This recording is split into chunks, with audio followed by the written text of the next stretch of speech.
I had a wonderful experience with a young boy who wanted to come to the observatory and see some planets and things. And he came all the way from the Mornington Peninsula with his mother. And he watched the solar system wrap on the internet. And we've got a really big whiteboard. It's not out there at the moment, it's out in the laneway. But he actually drew on that. It's the whole solar system, but he didn't draw it as planets. He gave them characters and faces and skirts and glasses, and it was quite amazing. And afterwards he actually gave me a hug and he said, "I'll never forget this." At that age, it's such a critical time, I think, in opening up the world to them. And I think some of the barriers of science are built up then when they ask these questions and they don't get a good answer that helps them to take the next step. Well, my first astronomical experience was I was actually in first grade, and I came home, and I was coming home, so I used to catch the bus to school, and there was a cold front coming. I now know it was a cold front rolling in from the south. And I sort of made a mental note to me, oh yes, they're rolling the blanket over, it's coming for night time. I just dismissed it like that. That was my understanding of it. But I was already observing the way nature was behaving, and which now when I look back at it, without all of the things that we know now, and the media that we have that can tell us what is happening and things like that, I look back at it as my first astronomical experience of looking up to the sky and making this wonderful assessment of what was happening. The first telescope I actually saw was the one at Mount Stromlo. On a school excursion, I was studying science, and the science excursion we actually took in a visit to Mount Stromlo, and that was very exciting. So, and I bought my first astronomy book was a little book on the stars with star maps in it. And I bought that there. I think Saturn is that one, because that's actually the first planet I saw through a telescope. And at the time, its rings were quite high, so you could see the Cassini division very clearly. Our family came along as a group, as a visit. We're the only people that came on that particular night, and we had a couple of people showing us around. I was hooked. Well, the whole family was hooked. I'm a totally different person in my appreciation of this planet now, I think. It's we live on the most beautiful planet in the solar system, and there is life on this planet, and it's never-ending source of wonder to me that this planet exists and we have life on it. Just recently there was a little bit of a news item about astronomers very excited about finding Earth 2. They've called it Earth 2.0. And it is something to be excited about, because if we do find an Earth 2, it would be so exciting to think that there could be a planet which is in the Goldilocks zone, which could be similar to the Earth. I'm constantly amazed, and I think when people come to the observatory and see our excellent 3D movies, which immerse you in the wonder and amazing depth of the universe, and then go out and look through a telescope and see it personally, it's a sort of an awakening for some people, because you can look at all the pictures you want in books and on the internet and things like that, but it is not the same as looking through a telescope and experiencing that depth of space in between you and whatever you're looking at. It sort of brings it home, but not the isolation, but the incredible smallness of us and life and the planet, and the incredible enormity of the universe.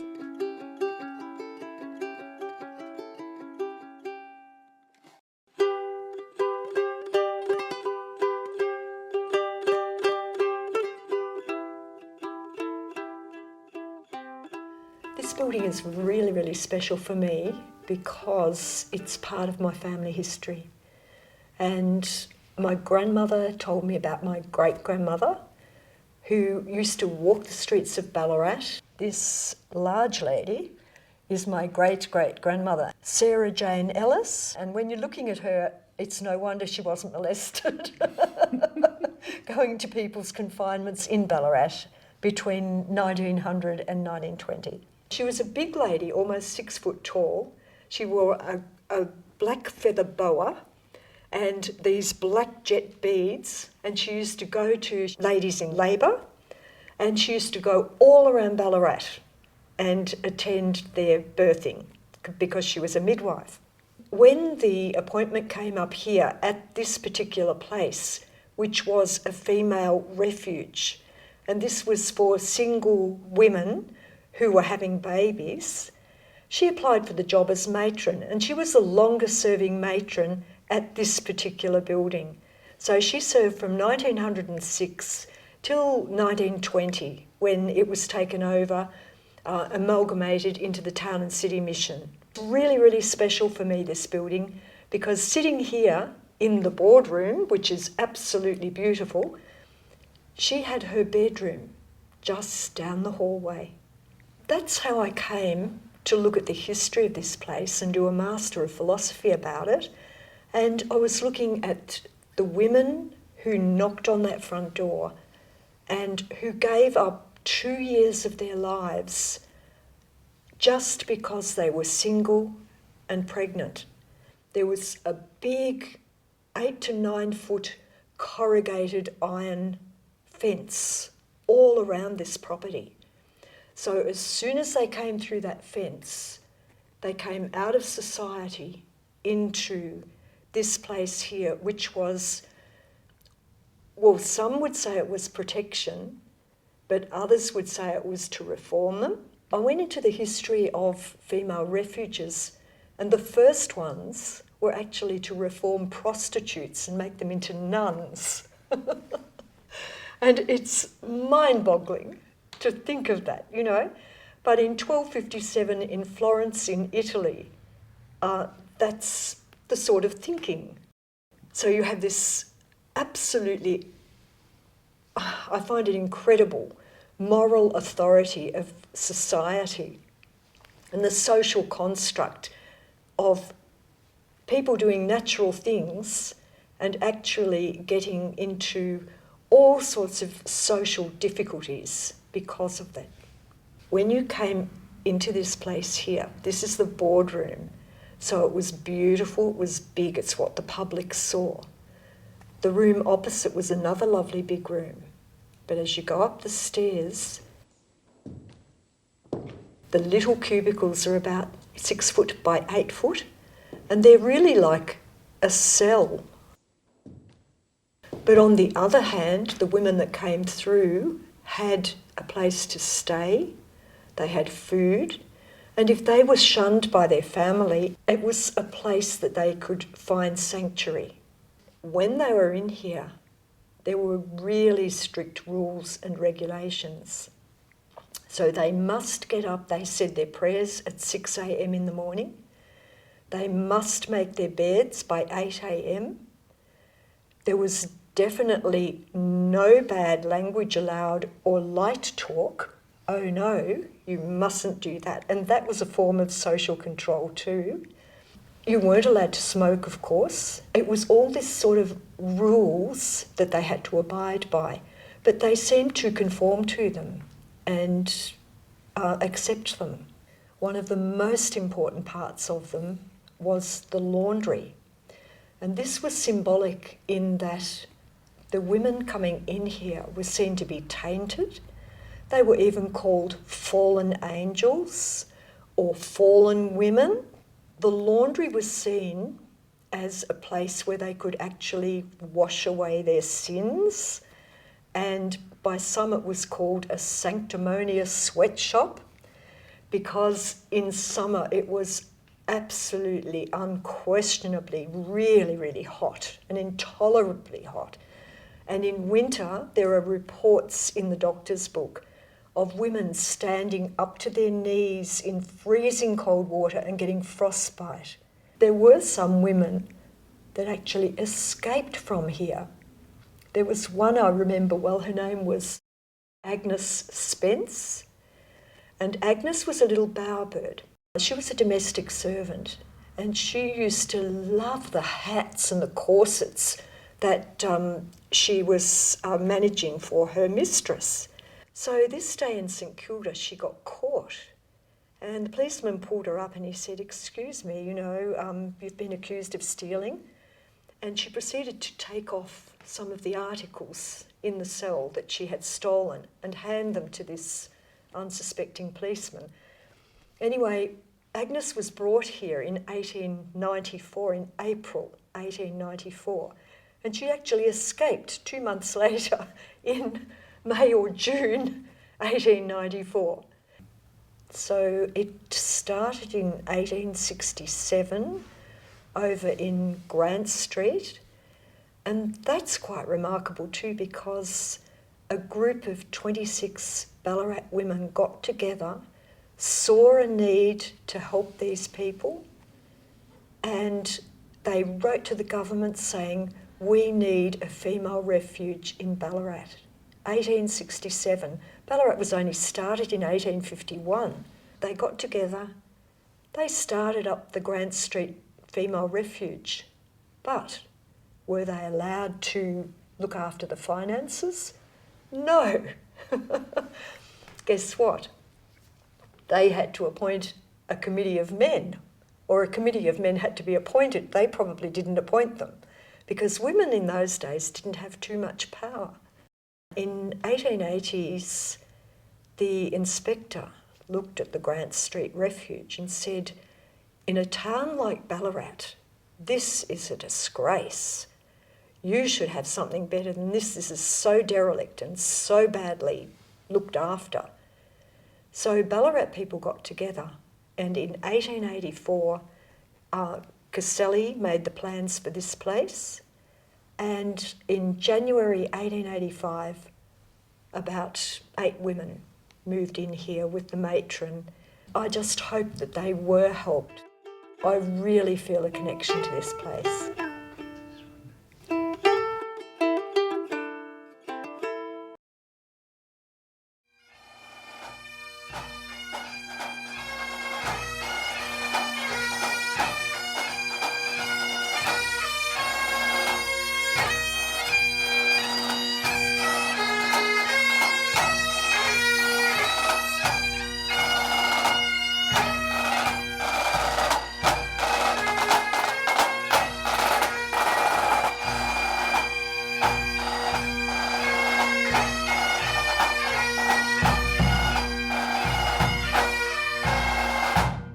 My parents were in the Victorian Scottish Union in the dancing, because my sister started when she was 3.5. God love her, she was only as big as a peanut. And one day I was sitting at home and Dad had said to me, "Son, why don't you learn a musical instrument?" And I said to him, "Don't know what I'll learn." And he said, "Well, what about the piano accordion?" I said, "Oh, yeah, well, that'd be all right." Anyway, I was sitting up on the bench listening to the wireless one Sunday morning, and a pipe band came on. And I said to Dad, "That's what I'd like to learn." I started when I was about 9.5. Oh yeah, it was hard, mainly because in those days we started off and went through every exercise before we got a tune, whereas today our teaching is totally different. I mean, we can have kids playing tunes within about 3 or 4 weeks, but it used to take us anything up to a couple of years before we got a tune. But you had to be pretty dedicated because it was pretty boring, you know. But once you got the music, you were on your way then, you know. And then you had about half a dozen tunes, and then the pipe major would give you a set of pipes. Now, for 12 months, I couldn't get a squeak out of them. Not a squeak. My dad and my uncle used to blow them up and squeeze the bag like hell while I tried to play something on the chanter. And then Mum said to me one day, you know what's wrong? She said, there's holes in the bag, in the cover, in the tartan cover. So she sat there for hours stitching all the little holes in the cover. And about a week later, I hit them up, never looked back. Oh, I think there were about 6 or 7 of us that all started around about the same time, and I was probably the slowest. But once I got the pipes going, it was look out, you know. I wasn't the slowest then. Yeah. Initially, I decided that I wanted to do solo. And for a couple of the competitions, I chickened out. It was at Geelong. And this year, one year I thought, no, I'm going to have a go.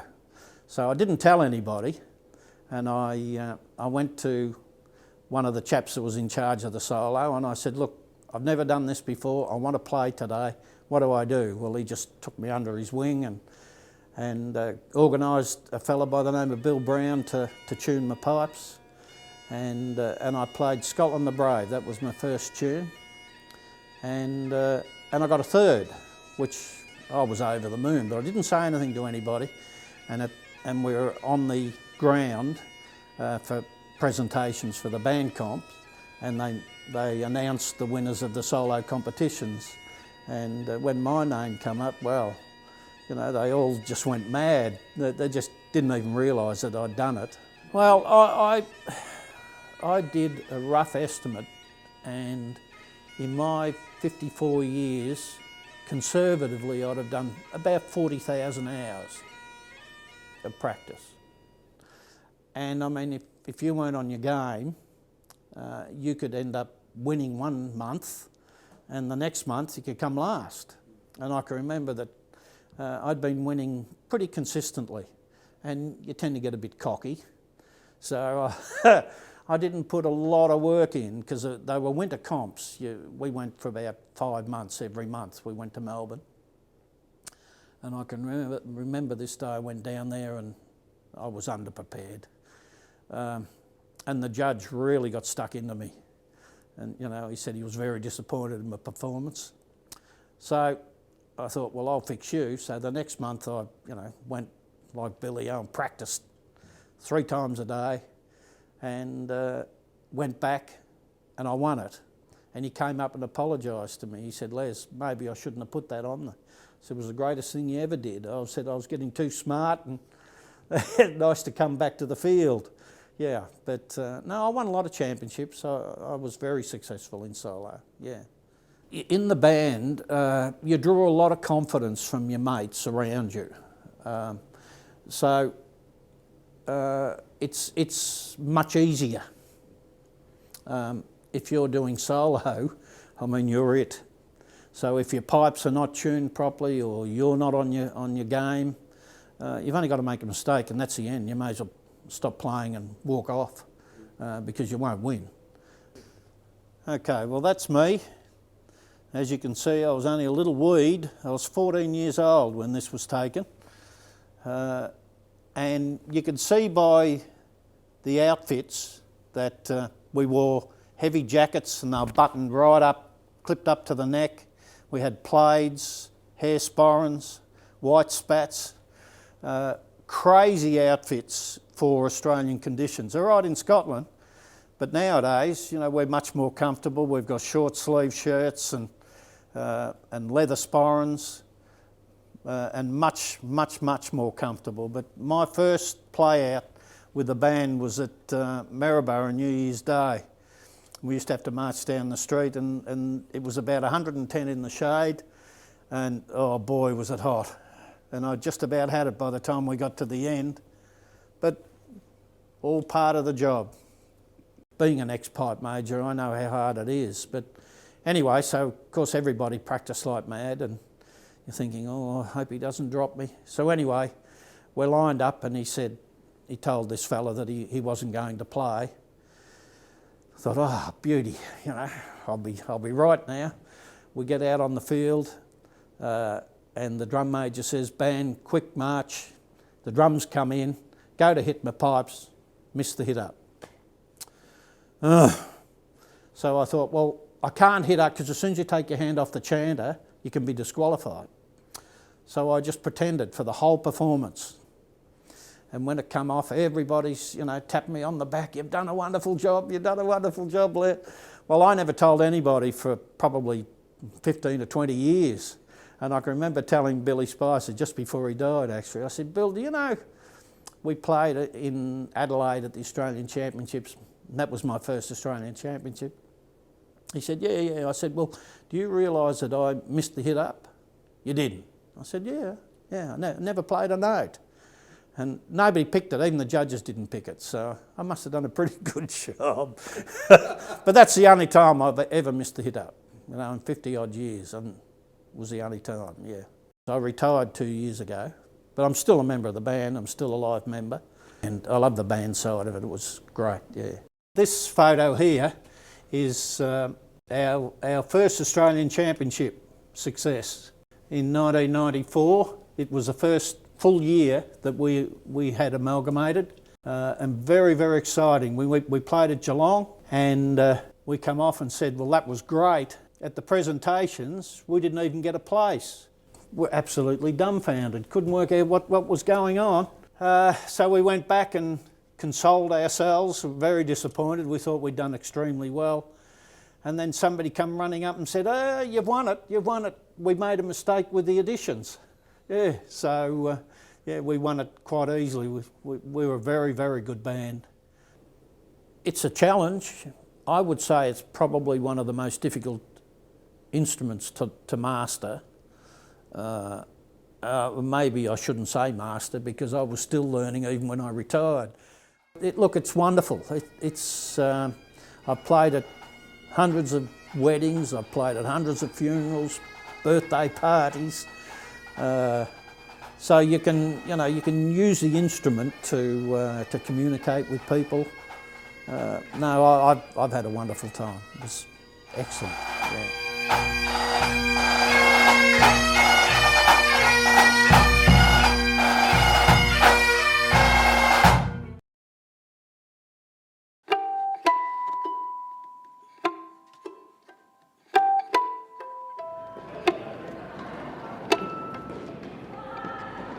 Well, my parents played tennis in Melbourne at the East Kew Tennis Club, and I was taken to tennis in my pram. What did you do on a Saturday afternoon to play tennis? My aunt found a racket in her wardrobe, and she said, oh, you might as well use it. I haven't used it for years. Well, it was a big wooden racket with red strings, and it was so big I couldn't get my hand around it. My father had to, shave off the wooden handle so I could get my hand around it. So that was my first racket. But I was very proud of that racket. I had one. That was a big thing if you had a racket.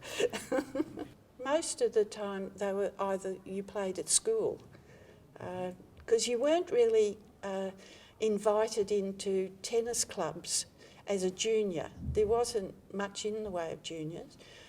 When I was at school in Melbourne, every Sunday afternoon I was the only junior girl in the club at Hawthorn Tennis Club. And then another boy came along who was just a little bit younger than I was, but he had an older brother in the club. And every Sunday afternoon, David and I had to play the two oldest men in the club. Until one day, poor old Harry got to this stage, of serving. And they decided that Harry might have a heart attack on the court. We better not have that with the kids there. So that was the end of that. Oh, it was all white. White shoes, socks, everything was white. No tracksuits. They weren't invented then. Rackets, well, they were wooden rackets, Slazenger rackets. And then the aluminium came in. And then there were the metal ones, and then of course the rackets became longer and wider. So yes, and also the stringing was different.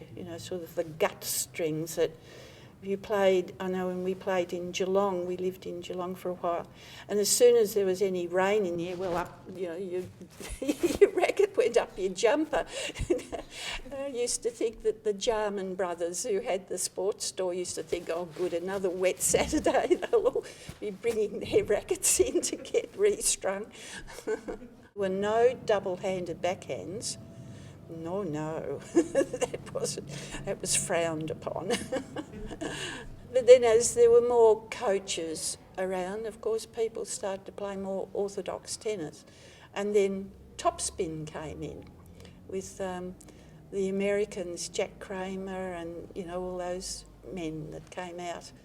And then there was the Australians were Frank Sedgman and Rosewell and Hode and all that, and they came out with this topspin, which the boys caught on quicker than the girls, I felt. Well, instead of hitting a flat forehand, you come up and hit over the top of it, you know, sort of thing. And it bounces hard, but it doesn't, you can hit it harder and it keeps it in on the baseline. There wasn't any money in like Melbourne Pennant or any of those things, or churches or anything like that.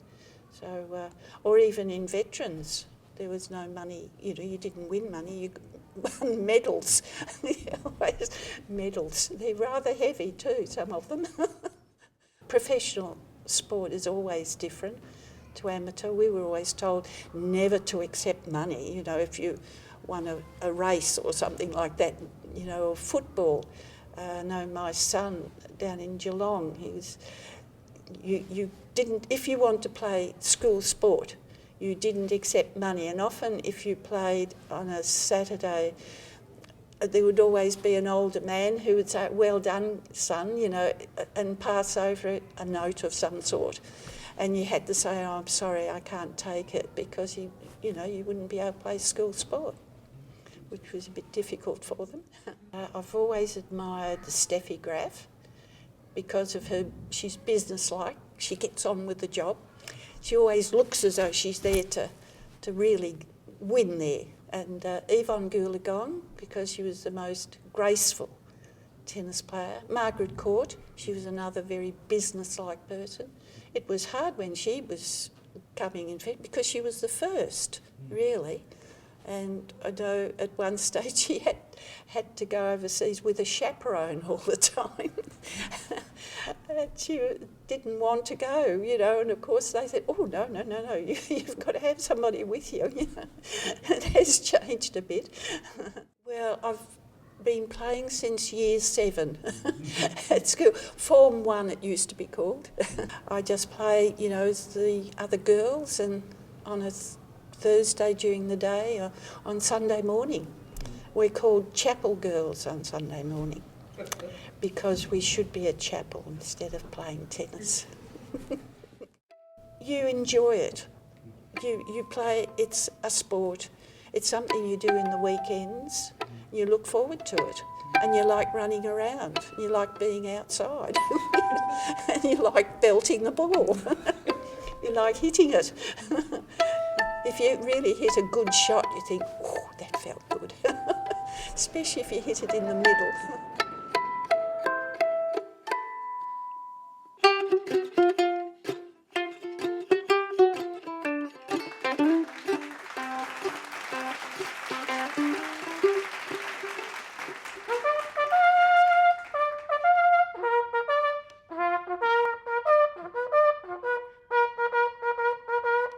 My mother and father were in it.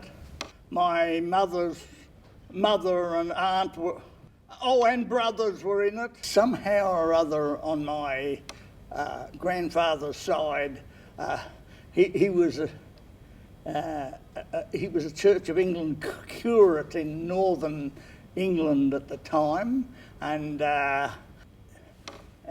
his son, he was his solicitor. He used to walk down Collins Street quoting Shakespeare, just like Rumpole of the Old Bailey, actually. My father was not in show, his side of the business were not in show business at all. When he left school at 14, he got 2 and 6pence a week to be apprentice to a beds goods boot factory in Melbourne. A 48-hour week, and he hated it.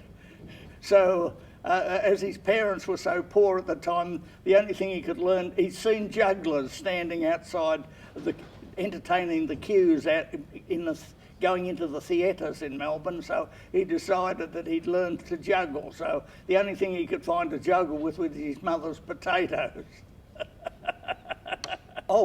The thing about my grandmother and her sister was they did a double act, a military type act where they marched and danced around with rifles, and then they played cornets. They played cornet solos. And in the 19th century, ladies did not play brass instruments. That was not considered ladylike. One Christmas, I was 13 years old, and I put a Punch and Judy frame under my arm and took the Punch and Judy dolls out in a case and went out on the tram one Saturday afternoon in December and earned 3 guineas. That was my first paid job that I remember. I was only 4 when my parents were with a touring show, and my mother made me a little top hat and tail suit, and I'd come out on the stage and sing Burlington Bertie from Bow. I'm Burlington Bertie, I rise at 10:30 and saunter along like a toff. And so I can't remember the rest of the words now, but I'm Burlington Bertie. I rise at 10:30 and saunter along like a top. I walk down the Strand with my gloves on my hand, and I walk down again with them all. I'm all airs and graces, correct easy paces. So long without food, I forgot where my face is. I'm Bert. Bert, I have on the shirt, but my people are well off, you know. Well, nearly everyone knows me, from Smith to Lord Rosebery. I'm Burlington Bertie from Bow. I'm Burlington Bertie. I rise at 10:30, then Buckingham Palace I view. I stand in the yard while they're changing the guard. The king shouts across Toodaloo. The Prince of Wales' brother, along with some other, slaps me on the back and says, come and see mother. I'm Bert. Bert, royalty's hurt. When they ask me to dine, I say no. I've just had a banana with Lady Diana. I'm Burlington Bertie from Bow. But of course, as soon as television came in, Punch and Judy was a third-rate television show. Suddenly, Channel 9 wanted a clown for the Tarak show, and my father was away, so I was cheeky enough to say, oh, well, can I come and do it for you? 10 to the first 64, take 1.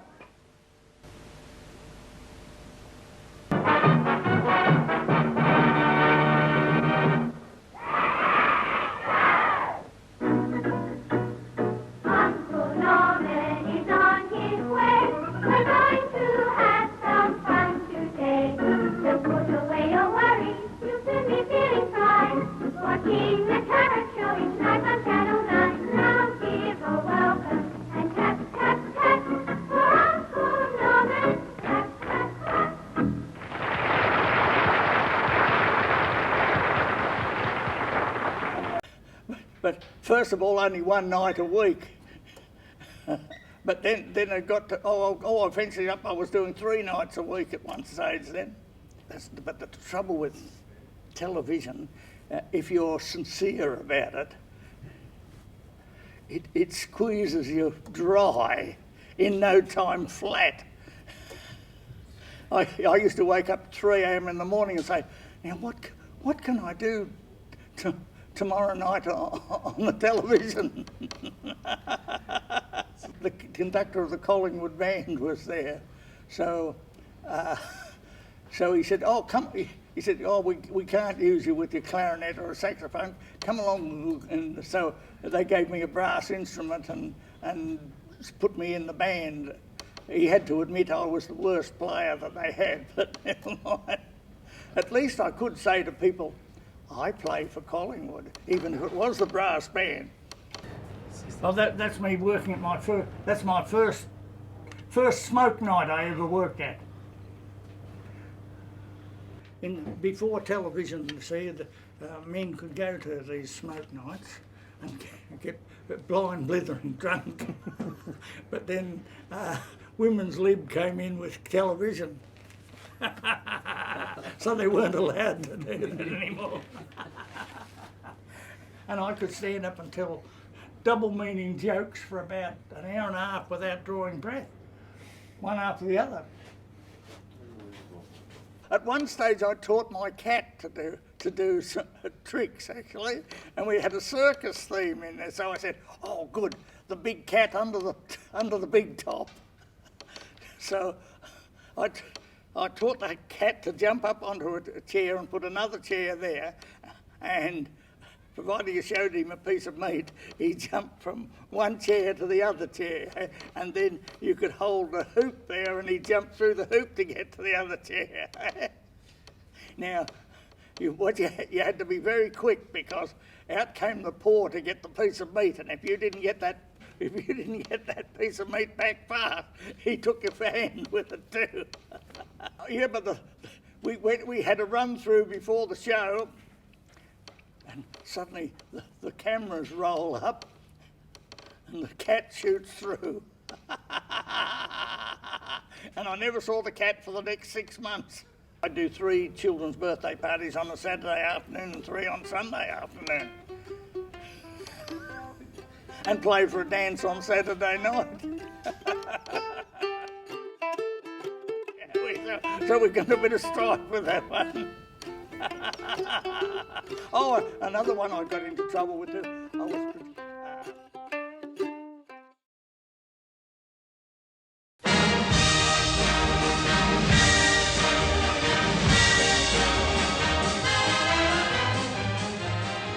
In those days you didn't have to audition, you just, if you wanted to sing, you came and went in the show, yes, yeah, and you were an alto or you're a soprano, and you learnt your parts, and yes. They needed somebody to help with costuming, so guess who? Yes, so I started in 79, I think, and got on the stage as well, and they knew I could sew, so they took me along to meet Peter Nethercote, and he gave me these wonderful drawings and bags of material and said, make these. So I thought, well, if I start with my own ball gown and it's a failure, they can sack me. But 37 years later, I'm still here. So I think it was just natural. My mum was a sewer, natural sewer. And I mean, you learnt a bit at school, but I never did lessons or anything. And then it sort of started that I'd make my kids' clothes, and then it got to the girlfriends' deb dresses and their kids' deb dresses and wedding dresses. So I was doing work on the side for many years, and this as well. And we used to do 3 shows a year. We did a senior show, a junior show, and Begonia Festival did a big show. So the lady from Lyric and I used to do the sharing of the Begonia Festival show. So the year was very full. And the kids were in the shows and I was in the shows. I think I did 18 shows for Block, and then I retired, and then I came back in a cameo role in Singing in the Rain. It's tradition that apparently the wardrobe mistress appears as the cameo wardrobe mistress in the show. So Peter Tulloch said, but he kept putting extra bits in, and I'm on stage for this and stage for that, and yeah, so I had a ball. Once they've got the cast, I come in and measure, and a couple of Gwenny comes in too, and we measure up everybody.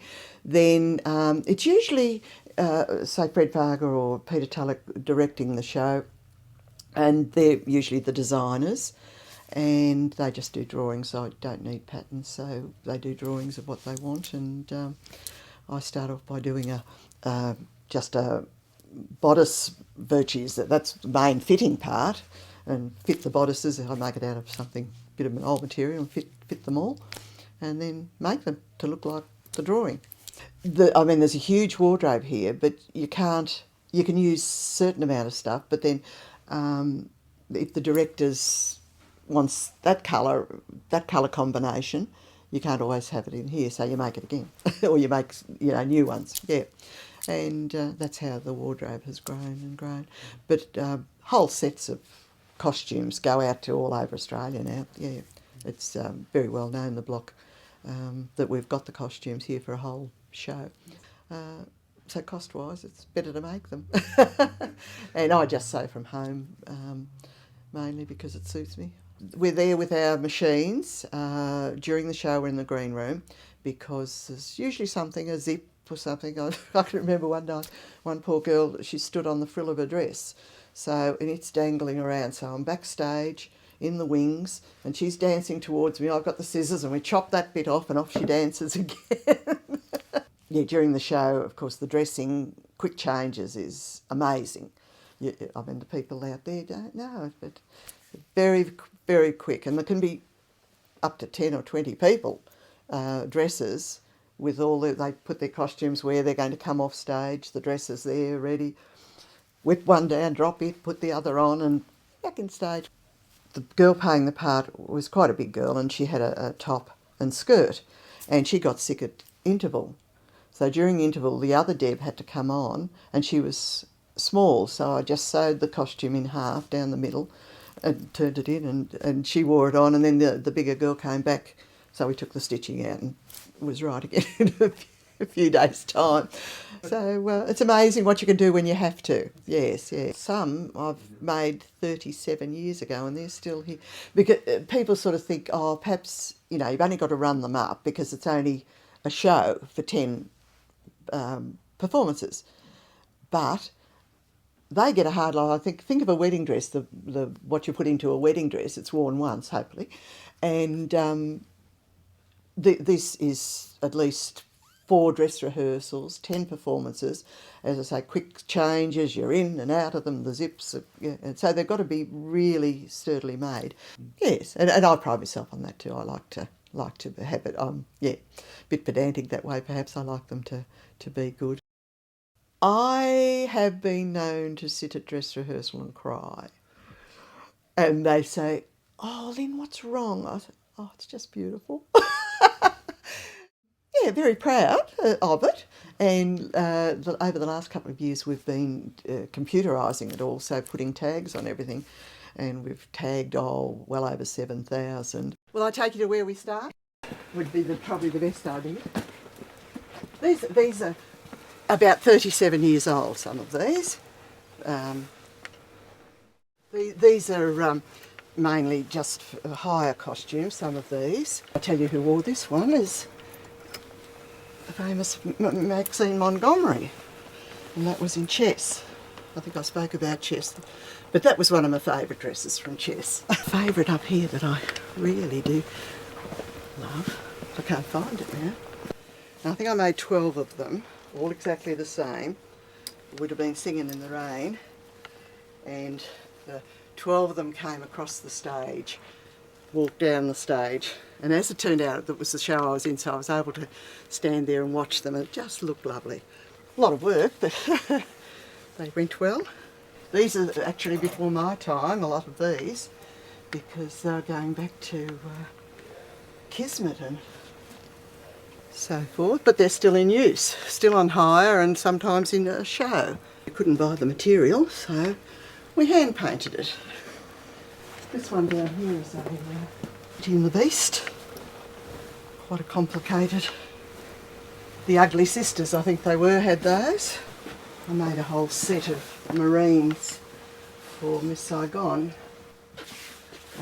The Merry Widows, the old with the big train with a hold them on your arm. From Chess. From My Fair Ladies. All the beading, that was a My Fair Lady. Lovely lady Claire Thorpe does a lot of that.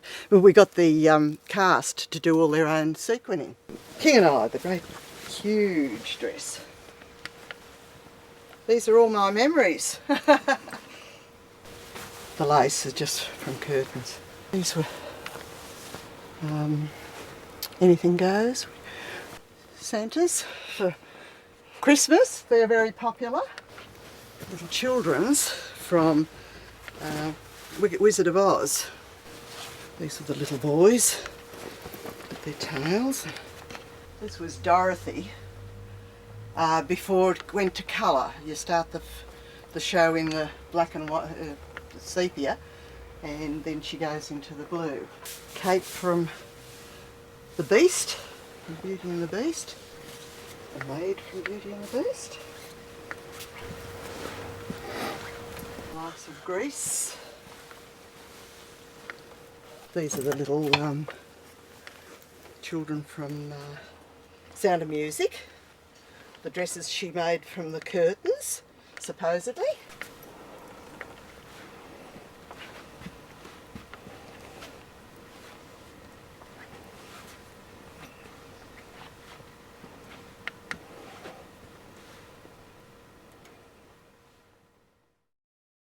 I went right through my life of sewing, yeah, which was beautiful, remembering it all, yes.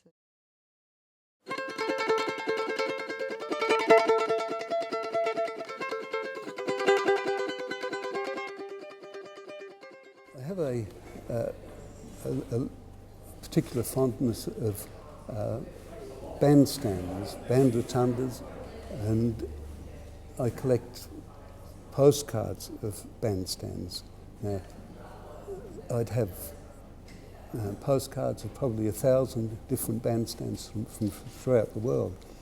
Some of them are very extravagant, and some are extremely plain.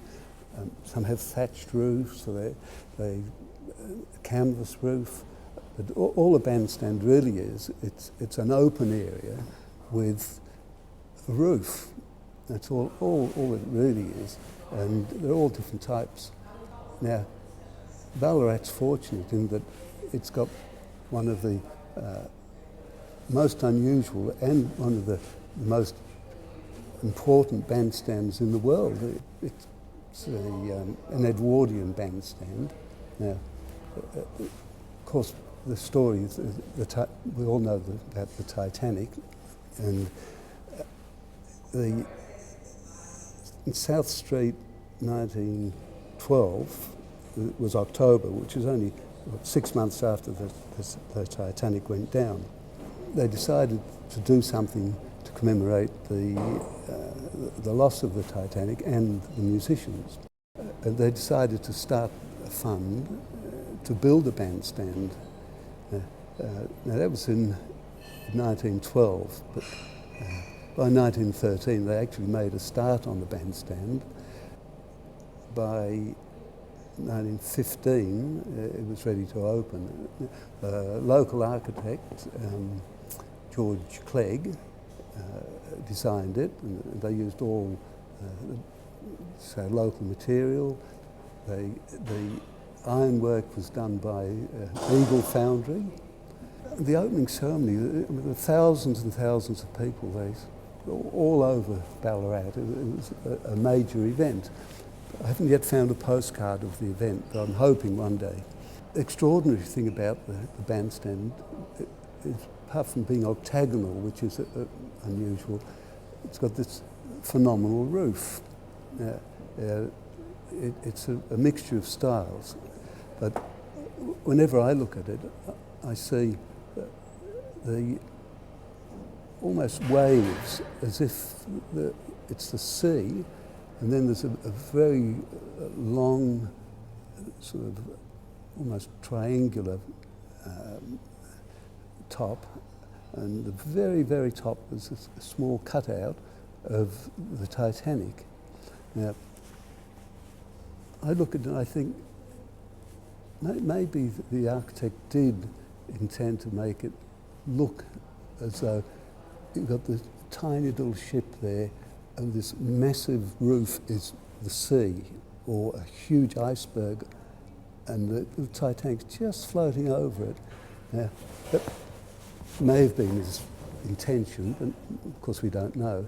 We went to live in England, and then I hadn't been to Ballarat for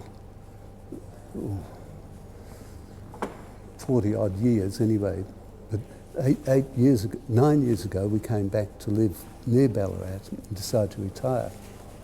And being still interested in the bandstand, I naturally came to have a look.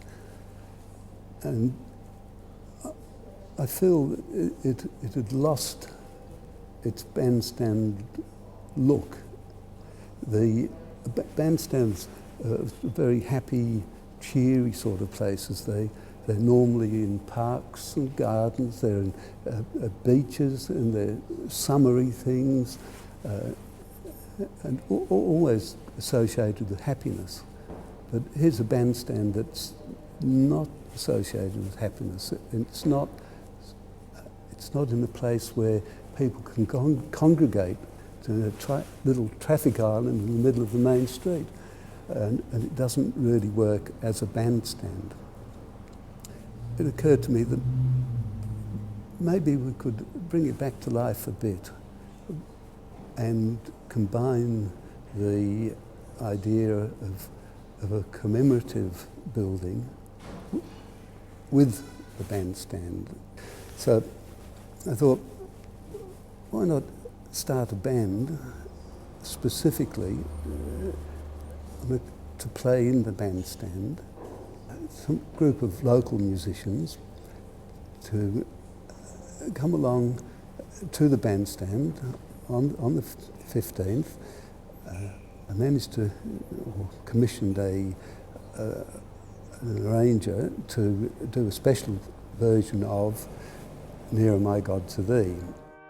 The very first year it stopped being just a few of us getting together and just playing that hymn. And, you know, we discussed it later, and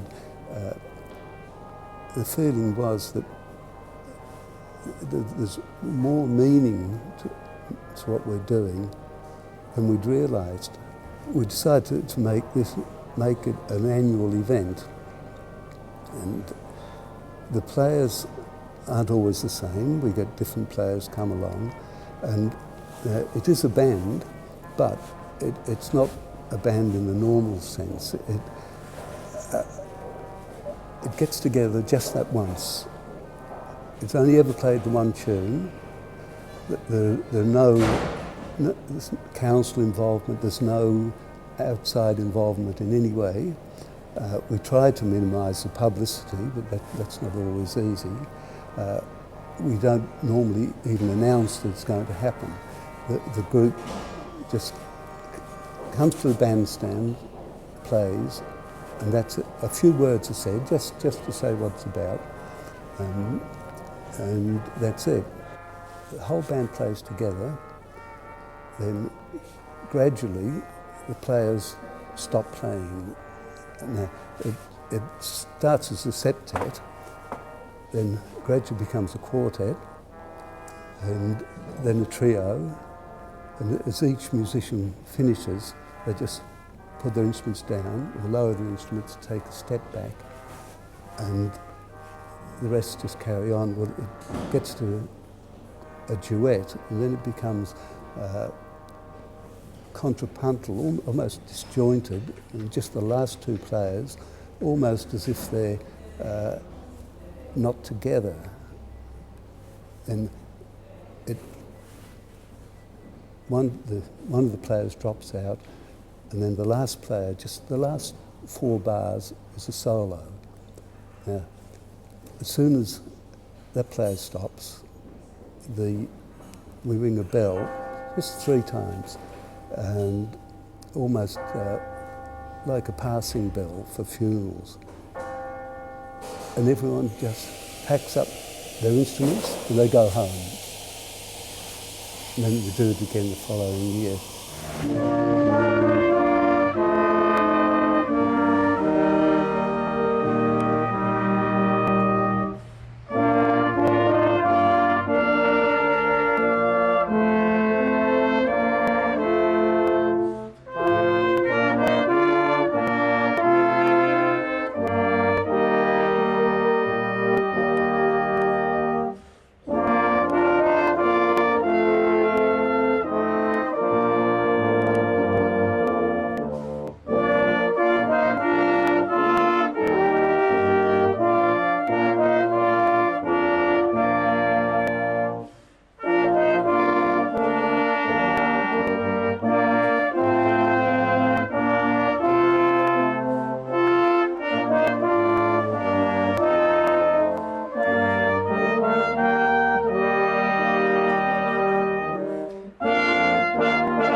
I feel that the whole